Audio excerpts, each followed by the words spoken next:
మీ business ఏదైనా మీ ఊర్లో promotion చేయాలంటే అది సుమన్ టీవీతోనే సాధ్యం. ఇప్పుడే సంప్రదించండి. ఈరోజు ముఖ్యంగా రాష్ట్ర దిక్సూచి బడుగు బలహీన వర్గాల ఆశాజ్యోతి 6 కోట్ల ఆంధ్రుల సర్వస్వం ఈరోజు నిన్న మదనపల్లికి రావడం, మదనపల్లి ప్రజల అశేష జన ఆయనకు స్పందించడం, హెలిప్యాడ్ కార్డ్ నుంచి స్వాగతం పలుకుతూ ప్రతి ఏరియాలో ప్రతి 10 అడుగులకు ఒక 100 మంది కనపడ్డారు.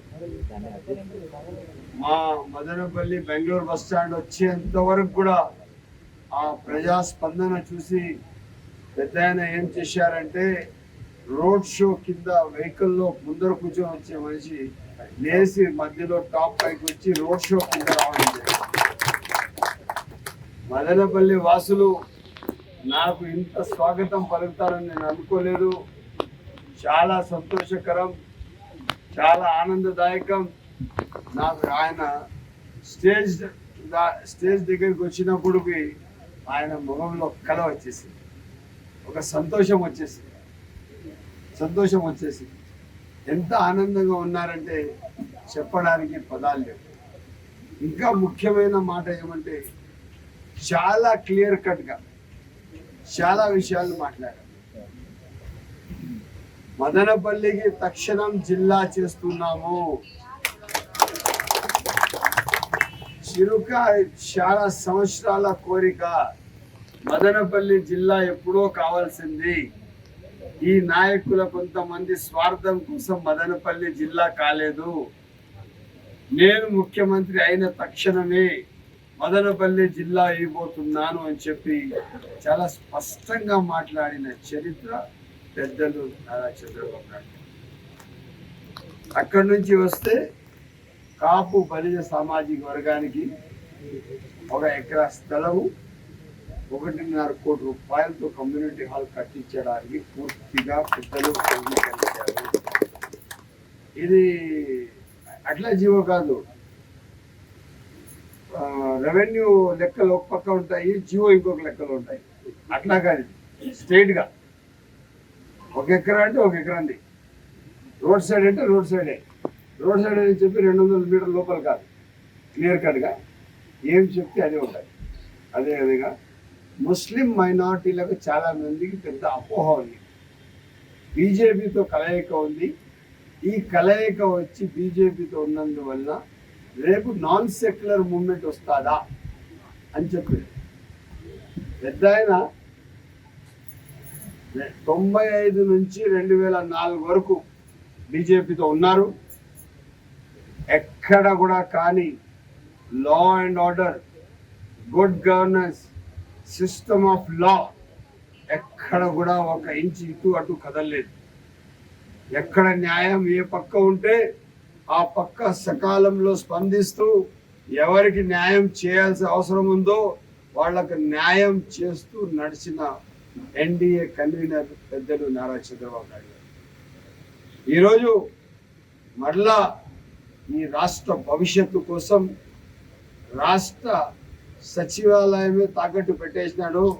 ఉన్న ముఖ్యమంత్రి, నేను ఎట్లా పోతున్నాను, ఉన్న కాడికి అంతా తుడిచేస్తాను, నేను ఇంకా మొత్తం కొలాప్స్ అయిపోవాలా, వచ్చిన వాళ్ళు ఏమి ఒక జీతాలు కూడా ఇవ్వకూడదు, ఇవ్వలేని పరిస్థితిలో వీళ్ళు ఉండాలని చెప్పి దొరికిన కాడికి దోచేస్తారు.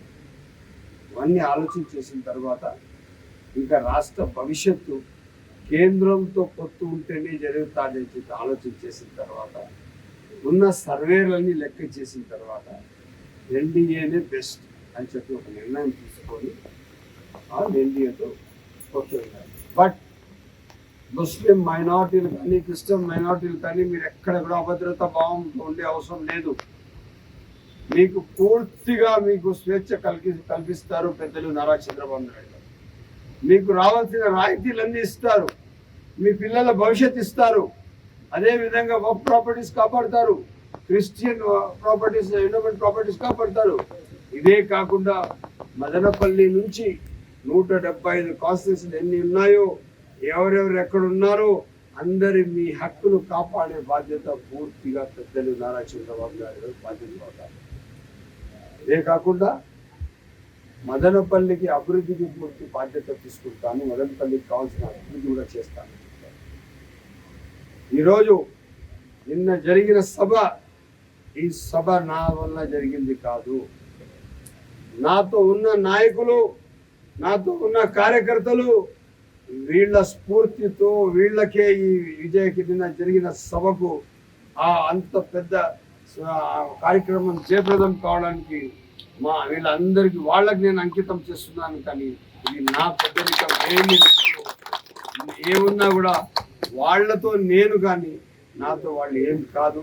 వాళ్ళందరూ కలిసి కష్టపడ్డారు. రామసముద్రం మండల అధ్యక్షుల కాడి నుంచి కార్యకర్తలు వర్క్ చేశారు. నిమన్పల్లి మండల అధ్యక్షుల కాడి నుంచి కార్యకర్తలు చేశారు.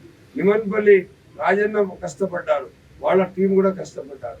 అదేవిధంగా రామసముద్రం రాజు గారు కూడా కష్టపడ్డారు, వాళ్ళ టీం కూడా కష్టపడ్డారు. మదనపల్లి రూరల్ మండలంలో అందరూ మండల అధ్యక్షులు, నాయకులు అందరూ కష్టపడ్డారు. మదనపల్లి టౌన్ కూడా ప్రతి ఒక్క కౌన్సిలరు, అదేవిధంగా పట్టణ అధ్యక్షులు, వీళ్ళందరి కష్టాలు ఇదంతా చేశాము.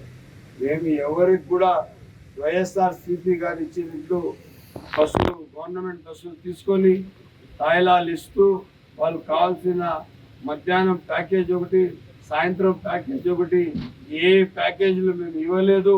స్వచ్ఛ